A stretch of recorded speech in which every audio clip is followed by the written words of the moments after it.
मनुष्य की सबसे बड़ी भूल क्या है? वह यह नहीं कि वह गलतियां करता है, वो ये नहीं कि वो क्रोध करता है, वो ये भी नहीं कि वो लालच में पड़ जाता है।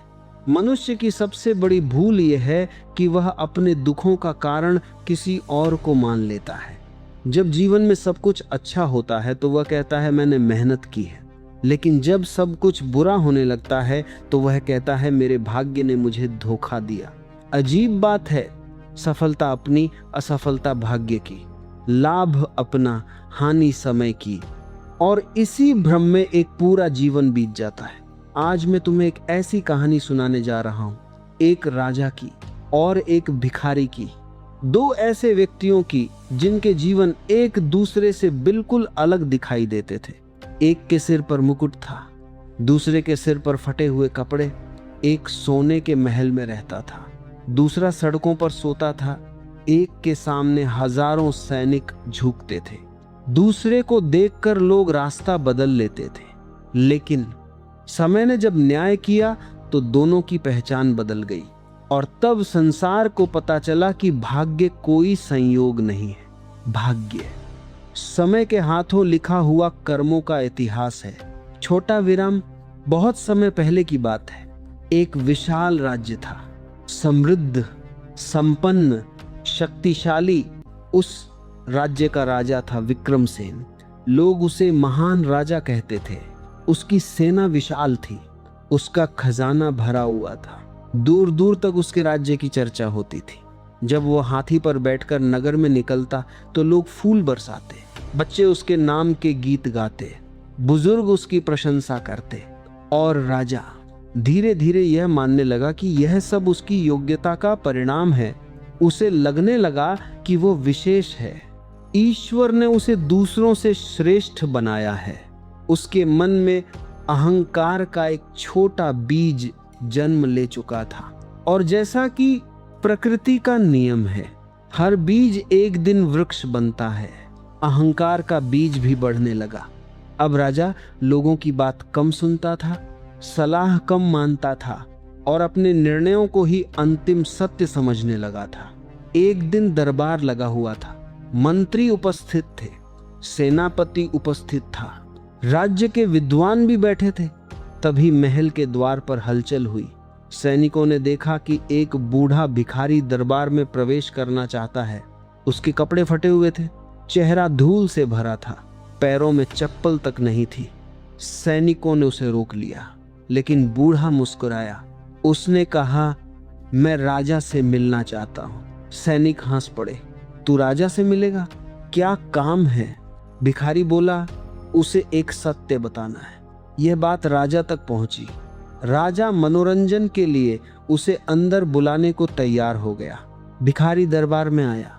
सभी उसे घृणा से देख रहे थे, लेकिन उसके चेहरे पर अजीब शांति थी, ऐसी शांति जो अक्सर राजमहलों में नहीं मिलती। राजा ने हंसते हुए पूछा, कहो बूढ़े, क्या सत्य बताना चाहते हो? भिखारी ने राजा की आंखों में देखा और बोला, महाराज, जो आज आपके पास है वह हमेशा आपका नहीं रहेगा। पूरा दरबार शांत हो गया। राजा का चेहरा कठोर हो गया। क्या मतलब है तुम्हारा? भिखारी बोला, समय किसी का सगा नहीं होता। जो आज राजा है वह कल भिखारी भी हो सकता है, और जो आज भिखारी है वह कल राजा भी बन सकता है। दरबार में हंसी गूंज उठी। मंत्री हंसने लगे, सैनिक हंसने लगे, राजा भी हंसा। उसे लगा कि बूढ़ा पागल है। राजा बोला, तुम अपना चेहरा देखो और मेरा चेहरा देखो। तुम्हारी हैसियत और मेरी हैसियत में जमीन आसमान का अंतर है। भिखारी मुस्कुराया, महाराज, आज है, लेकिन समय के लिए एक दिन और 100 वर्ष में कोई अंतर नहीं। राजा को यह बात पसंद नहीं आई।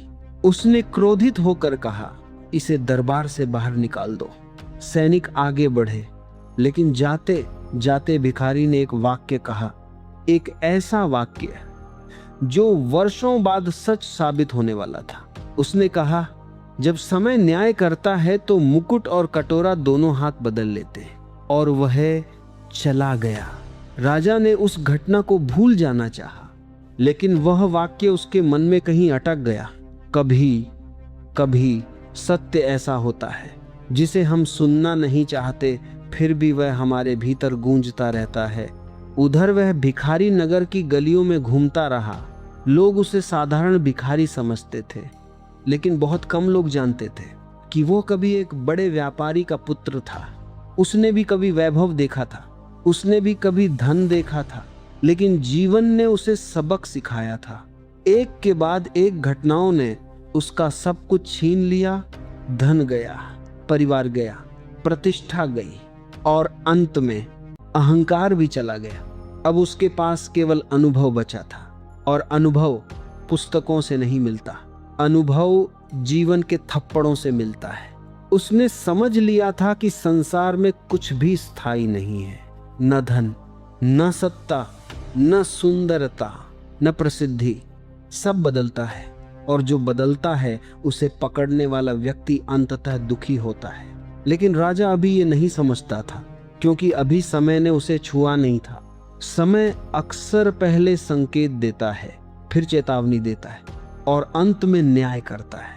राजा को पहला संकेत मिल चुका था, लेकिन अहंकार हमेशा संकेतों को अनदेखा कर देता है, और यही उसकी सबसे बड़ी कमजोरी होती है। याद रखना, जब जीवन तुम्हें चेतावनी दे तो उसे अपमान मत समझना। जब कोई तुम्हें सत्य बताए तो उसे शत्रु मत समझना, क्योंकि समय पहले समझाता है, बाद में सिखाता है, और जब समय सिखाता है तो उसकी फीस बहुत भारी होती है। राजा नहीं जानता था कि उसके जीवन में परिवर्तन का पहला पहिया घूम चुका है। भाग्य की किताब का अगला पन्ना खुलने वाला था, और उस पन्ने पर लिखा था, अहंकार का पतन। जीवन कभी अचानक नहीं बदलता। जब तुम्हें लगता है कि सब कुछ एक ही दिन में बदल गया, तो समझ लेना कि परिवर्तन बहुत पहले शुरू हो चुका था। वृक्ष एक दिन में नहीं गिरता, उसकी जड़ें पहले कमजोर होती हैं।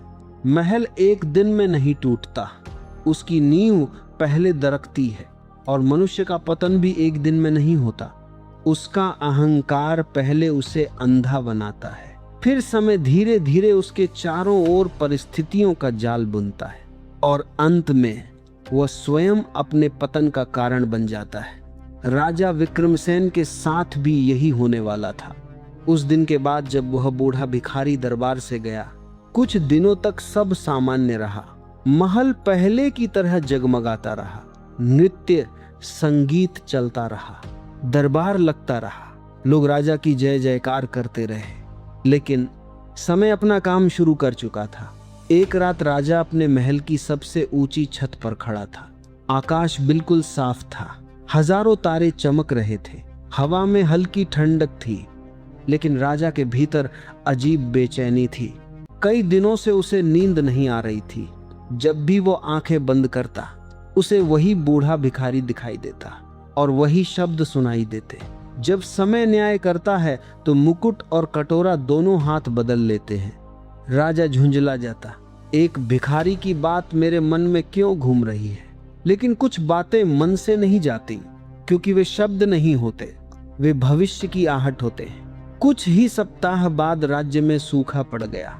बारिश नहीं हुई, नदियां सिकुड़ने लगी, तालाब सूखने लगे, खेतों में दरारें पड़ गईं, किसान परेशान होने लगे। मंत्री राजा के पास पहुंचे। उन्होंने कहा, महाराज, यदि जल्द ही कुछ उपाय नहीं किया गया तो राज्य में संकट आ सकता है। राजा ने हंसकर कहा, 1 साल की कम बारिश से साम्राज्य नहीं डूब जाते। मंत्री चुप हो गए, लेकिन संकट बढ़ता गया। अनाज कम होने लगा, बाजारों में कीमतें बढ़ने लगी, गरीबों के घरों में चूल्हे बुझने लगे। लोग मदद की उम्मीद लेकर महल की ओर देखने लगे, लेकिन महल के भीतर अभी भी उत्सव चल रहे थे। राजा को लग रहा था कि यह सब अस्थाई है, समस्या अपने आप समाप्त हो जाएगी। यही मनुष्य की सबसे बड़ी भूल है।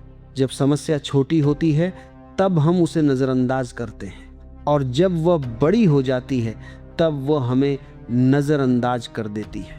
एक दिन राज्य के एक वृद्ध मंत्री ने राजा से कहा, महाराज, खजाना खोल दीजिए, गरीबों को अनाज दीजिए। यह समय संग्रह का नहीं, सेवा का है। राजा को यह बात अच्छी नहीं लगी। उसने कहा, खजाना यूं ही नहीं लुटाया जाता, राज्य चलाने के लिए धन चाहिए। वृद्ध मंत्री मुस्कुराया और बोला, महाराज, धन जनता के लिए होता है। यदि जनता ही न बची तो धन किस काम आएगा। लेकिन अहंकार सुनता नहीं, वह केवल बोलता है। राजा ने मंत्री की बात ठुकरा दी। कुछ महीनों बाद स्थिति और खराब हो गई। अब लोग भूख से मरने लगे थे। गांव खाली होने लगे। कई परिवार राज्य छोड़कर जाने लगे। राजा तक खबरें पहुंचती थी, लेकिन उसके चारों ओर ऐसे लोग थे जो उसे केवल वही बताते थे जो वह सुनना चाहता था। यही सत्ता का सबसे बड़ा खतरा है। सत्य धीरे धीरे राजा तक पहुंचना बंद कर देता है और चापलूसी उसका स्थान ले लेती है। इसी दौरान एक विचित्र घटना हुई। एक दिन वही बूढ़ा भिखारी फिर महल के सामने दिखाई दिया। इस बार वह दरबार में नहीं गया, बस महल के बाहर बैठ गया। लोग उसे पहचानने लगे थे।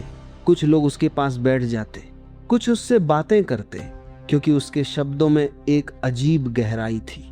एक युवा किसान उसके पास आया। उसने कहा, बाबा, हमारा भाग्य इतना खराब क्यों है? भिखारी मुस्कुराया और बोला, भाग्य खराब नहीं है बेटा, भाग्य तो केवल परिणाम है। बीज कोई और बोता है, फल कोई और नहीं खाता। युवक ने पूछा, फिर दुख क्यों मिलता है? भिखारी बोला, ताकि मनुष्य जाग सके। जिसे दुख नहीं मिलता वह अक्सर सोया रहता है, और जिसे दुख मिलता है उसे सत्य खोजने की प्रेरणा मिलती है। लोग मंत्रमुग्ध होकर सुनते रहे। धीरे धीरे नगर में चर्चा फैलने लगी। महल में राजा रहता है, लेकिन सच्ची बुद्धि उस भिखारी के पास है। उधर राजा की समस्याएं बढ़ती जा रही थी। एक रात उसे एक सपना आया। उसने देखा, वो सिंहासन पर बैठा है, सिर पर मुकुट है, हजारों लोग उसके सामने झुके हुए। अचानक सिंहासन हिलने लगता है, मुकुट नीचे गिर जाता है और देखते ही देखते सिंहासन धूल में बदल जाता है। राजा घबराकर उठ बैठा। उसका पूरा शरीर पसीने से भीग चुका था। पहली बार उसके भीतर डर पैदा हुआ। अहंकार का सबसे बड़ा शत्रु डर है। जब तक सब कुछ ठीक चलता है, अहंकार मजबूत रहता है, लेकिन जैसे ही परिस्थितियां बदलती हैं, अहंकार कांपने लगता है। अगले दिन पड़ोसी राज्य ने हमला कर दिया। उन्हें पता था कि विक्रमसेन का राज्य कमजोर हो चुका है। भूख से जूझ रही जनता लड़ नहीं सकती। थके हुए सैनिक युद्ध नहीं जीत सकते। राजा ने सेना भेजी, लेकिन परिणाम उम्मीद के अनुसार नहीं आया। पहली बार उसकी सेना पीछे हट गई। पूरा राज्य स्तब्ध रह गया। जो राजा कभी अजय माना जाता था, वह हारने लगा था। उस रात राजा अकेला बैठा था। महल के विशाल कक्ष में चारों ओर सोना था, रत्न थे, वैभव था, लेकिन भीतर शांति नहीं थी। तभी उसे अचानक एक विचार आया। वह बूढ़ा भिखारी, क्या वह सही था? यही जीवन का पहला द्वार है। जब मनुष्य पहली बार स्वीकार करता है कि शायद मैं गलत हूं, यहीं से परिवर्तन शुरू होता है। अगले दिन राजा ने गुप्त रूप से नगर में निकलने का निर्णय लिया। वह साधारण वस्त्र पहनकर निकला। कोई उसे पहचान नहीं पाया। वह गलियों में घूमता रहा। उसने देखा, लोग भूखे हैं, बच्चे रो रहे हैं, कई घरों में खाना नहीं है, और सबसे आश्चर्य की बात, लोग राजा की प्रशंसा नहीं कर रहे थे। वे उससे नाराज थे। वे उसे दोष दे रहे थे। राजा का हृदय कांप गया। उसे पहली बार महसूस हुआ कि वह उस राज्य को जानता ही नहीं जिस पर वह शासन करता है। चलते चलते वह एक पुराने बरगद के पेड़ के पास पहुंचा। वहां बहुत भीड़ थी। बीच में वही बूढ़ा भिखारी बैठा था। लोग उसकी बातें सुन रहे थे। राजा भी भीड़ में जाकर बैठ गया। भिखारी बोल रहा था, समय सबसे बड़ा न्यायाधीश है। उसकी अदालत में न धन काम आता है, न पद, न शक्ति। वहां केवल कर्म बोलते हैं। जो बोओगे वही काटोगे, चाहे देर लगे, लेकिन समय कभी भूलता नहीं। राजा के शरीर में सिहरन दौड़ गई। उसे लगा जैसे ये शब्द सीधे उसी के लिए कहे जा रहे हों। तभी भिखारी ने अचानक उसकी ओर देखा। ऐसा लगा जैसे उसने राजा को पहचान लिया हो, लेकिन उसने कुछ नहीं कहा। बस मुस्कुराया और बोला, जब तक समय केवल संकेत दे रहा है तब तक सीख लेना, क्योंकि जब समय निर्णय सुनाता है तब पछताने का अवसर नहीं बचता। राजा की आंखें झुक गईं। पहली बार उसके भीतर पश्चाताप का बीज पड़ा। लेकिन अभी समय का न्याय पूरा नहीं हुआ था। अभी मुकुट सिर पर था, अभी सिंहासन बचा हुआ था, अभी वह दिन आना बाकी था जब राजा सचमुच सब कुछ खो देगा। और तब उसे समझ आएगा, भाग्य कोई दंड नहीं है, भाग्य कर्मों की परछाई है। समय बहुत धैर्यवान होता है, वह जल्दी निर्णय नहीं करता, वह मनुष्य को अवसर देता है, फिर अवसर के बाद चेतावनी देता है, और चेतावनी के बाद भी यदि मनुष्य नहीं जागता तो समय उसे अनुभव देता है। और अनुभव वह शिक्षक है जिसकी फीस सबसे महंगी होती है। राजा विक्रमसेन अब उस मोड़ पर पहुंच चुका था जहां समय उसे समझाना छोड़ चुका था, अब उसे सिखाया जाने वाला था। राज्य में सूखा बढ़ चुका था, भूख बढ़ चुकी थी, लोगों का विश्वास टूट चुका था, और दूसरी ओर पड़ोसी राज्यों ने इस कमजोरी को पहचान लिया था। एक के बाद एक सीमाओं पर हमले होने लगे। राजा ने युद्ध लड़े, बहादुरी से लड़े, लेकिन युद्ध केवल तलवारों से नहीं जीते जाते, युद्ध मनोबल से जीते जाते हैं। और जिस राज्य की जनता दुखी हो, जिसके सैनिक भूखे हों, जिसके मंत्री निराश हों, उस राज्य की तलवारें भी कमजोर पड़ जाती। धीरे धीरे पराजय का सिलसिला शुरू हो गया। पहले एक सीमा गई, फिर दूसरी, फिर तीसरी, और देखते ही देखते वह साम्राज्य जिस पर कभी सूरज डूबने से पहले हजारों मशालें जलती थीं, सिकुड़ने लगा। महल के भीतर बेचैनी बढ़ गई, मंत्री डरने लगे, सेनापति चिंतित रहने लगे, लेकिन सबसे अधिक भय राजा के भीतर था। वह भय जिसे वह किसी से कह नहीं सकता था, क्योंकि राजा रो नहीं सकता, राजा डर नहीं सकता, राजा कमजोर नहीं दिख सकता। लेकिन सच यह है कि मुकुट सिर पर हो या न हो, मनुष्य अंदर से मनुष्य ही रहता है। एक रात महल में गुप्त सभा बुलाई गई। राज्य के प्रमुख मंत्री उपस्थित थे, सेनापति भी था, सबके चेहरे गंभीर थे। अंततः वृद्ध मंत्री खड़ा हुआ, वही मंत्री जिसकी बात राजा ने महीनों पहले ठुकरा दी थी। उसने कहा, महाराज, अब भी समय है, जनता के बीच जाइए, खजाना खोल दीजिए, लोगों का विश्वास वापस लाइए। राजा ने लंबी सांस ली और पहली बार स्वीकार किया, मुझसे गलती हुई। कमरे में सन्नाटा छा गया, क्योंकि राजा ने शायद पहली बार अपने जीवन में यह कहा था। लेकिन कुछ गलतियां ऐसी होती हैं जिन्हें समय रहते सुधारना पड़ता है। बहुत देर हो जाने के बाद पश्चाताप भी परिणाम नहीं बदल पाता। इसी बीच एक और भयानक समाचार आया। राजधानी की ओर शत्रु सेना बढ़ रही थी। अब युद्ध महल के द्वार तक पहुंच चुका था। कुछ ही दिनों में राजधानी घिर गई। चारों ओर दुश्मन थे, अंदर भय था, बाहर तलवारें थी, और ऊपर समय मुस्कुरा रहा था, क्योंकि उसका न्याय पूरा होने वाला था। युद्ध कई दिनों तक चला, सैनिकों ने पूरी शक्ति लगा दी, लेकिन अंत निश्चित था। एक सुबह महल के सबसे ऊंचे बुर्ज पर शत्रु का ध्वज लहरा रहा था। राजा हार चुका था, साम्राज्य समाप्त हो चुका था, मुकुट छिन चुका था, सिंहासन चला गया था, और इतिहास की किताब में उसका नाम अब एक पराजित राजा के रूप में दर्ज होने वाला था। उस रात जब सब कुछ समाप्त हो चुका था, राजा ने आखिरी बार अपने महल को देखा। वह वही महल था जिसमें उसने बचपन बिताया था, वही गलियां, वही दीवारें, वही कक्ष, लेकिन अब वह उसका नहीं था। और तभी उसे पहली बार जीवन का सबसे बड़ा सत्य समझ में आया, जिसे हम अपना कहते हैं वो कभी हमारा था ही नहीं। यदि वास्तव में हमारा होता तो कभी छिनता नहीं। राजा गुप्त मार्ग से महल छोड़कर निकल गया। अब उसके पास न सेना थी, न सेवक, न रथ, न सम्मान, न पहचान। वो अकेला था, बिल्कुल अकेला। कई दिनों तक वह जंगलों और गांवों में भटकता रहा। कभी किसी मंदिर के बाहर सो जाता, कभी किसी पेड़ के नीचे, कभी किसी दयालु व्यक्ति से भोजन मिल जाता, कभी भूखा रहना पड़ता। धीरे धीरे उसे समझ आने लगा कि भूख क्या होती है, अपमान क्या होता है, असुरक्षा क्या होती है, और सबसे महत्वपूर्ण, वो समझने लगा कि उसके राज्य की जनता क्या झेल रही थी। एक दिन वह एक गांव पहुंचा। बहुत थका हुआ था, कई दिनों से ठीक से खाना नहीं मिला था। वह एक घर के सामने बैठ गया, दरवाजे पर दस्तक दी। अंदर से एक वृद्ध महिला निकली। उसने पूछा, कौन हो बेटा?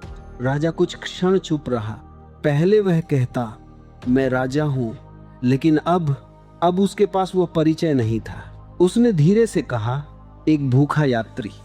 महिला मुस्कुराई, उसे अंदर बुलाया, रोटी खिलाई, पानी दिया और बिना कोई प्रश्न पूछे उसकी सहायता की। राजा की आंखें भर आईं, क्योंकि जीवन में पहली बार उसे सम्मान नहीं, करुणा मिली थी, और करुणा सम्मान से कहीं बड़ी चीज है। उस रात वह सो नहीं पाया।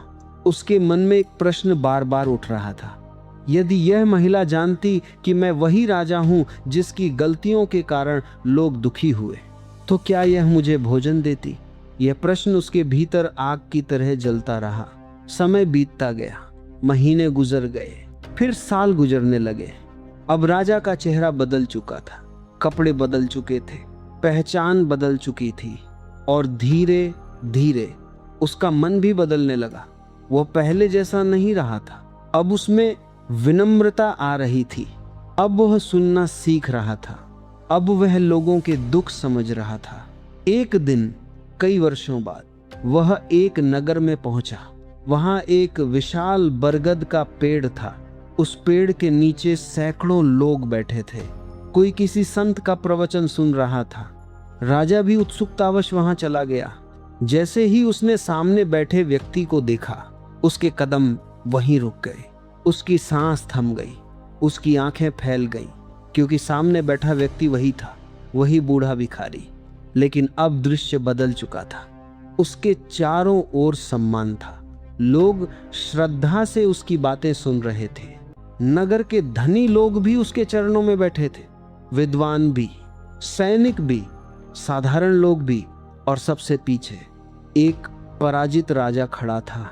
भिखारी ने उसे देखा, पहचाना और मुस्कुरा दिया, जैसे वह इस क्षण की प्रतीक्षा वर्षों से कर रहा हो। उसने कहा, आओ विक्रमसेन। भीड़ चौंक गई, क्योंकि किसी को नहीं पता था कि यह साधारण व्यक्ति कभी राजा था। राजा धीरे धीरे आगे बढ़ा। उसकी आंखों में आंसू थे। वह भिखारी के सामने बैठ गया और फूट पड़ा। वर्षों का दर्द बाहर आने लगा। वह रोता रहा, बहुत देर तक रोता रहा, और जब आंसू शांत हुए, तब उसने कांपती आवाज में पूछा, क्या यही समय का न्याय था? भिखारी मुस्कुराया, लेकिन इस बार उसकी मुस्कान में दया थी, उपहास नहीं। उसने कहा, नहीं। राजा ने आश्चर्य से पूछा, नहीं? भिखारी बोला, यह दंड नहीं था, यह जागरण था। राजा चुप हो गया। भिखारी ने आगे कहा, समय किसी को नष्ट नहीं करता, समय केवल भ्रम तोड़ता है। तुम्हारा राज्य नहीं टूटा था, तुम्हारा अहंकार टूटा था, तुम्हारा मुकुट नहीं गिरा था, तुम्हारी झूठी पहचान गिरी थी। राजा स्तब्ध होकर सुनता रहा। भिखारी बोला, जब तुम राजा थे तब तुम स्वयं को विशेष समझते थे। जब सब कुछ छिन गया तब तुम पहली बार मनुष्य बने। और याद रखो, जो मनुष्य बन गया उसे राजा बनने की आवश्यकता नहीं रहती। राजा की आंखों से फिर आंसू बहने लगे, लेकिन इस बार वे दुख के आंसू नहीं थे, वे समझ के आंसू थे, वे जागरण के आंसू थे। तभी भिखारी ने कहा, लेकिन कहानी अभी समाप्त नहीं हुई है। तुमने अभी समय का केवल पहला न्याय देखा है, दूसरा न्याय अभी बाकी है। राजा ने आश्चर्य से पूछा, और क्या बाकी है?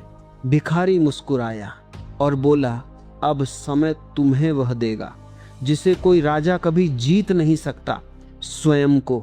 राजा ने पहली बार अपने भीतर गहरी शांति महसूस की, लेकिन उसे नहीं पता था कि अगले कुछ वर्षों में उसे ऐसा सत्य मिलने वाला है जो किसी भी साम्राज्य से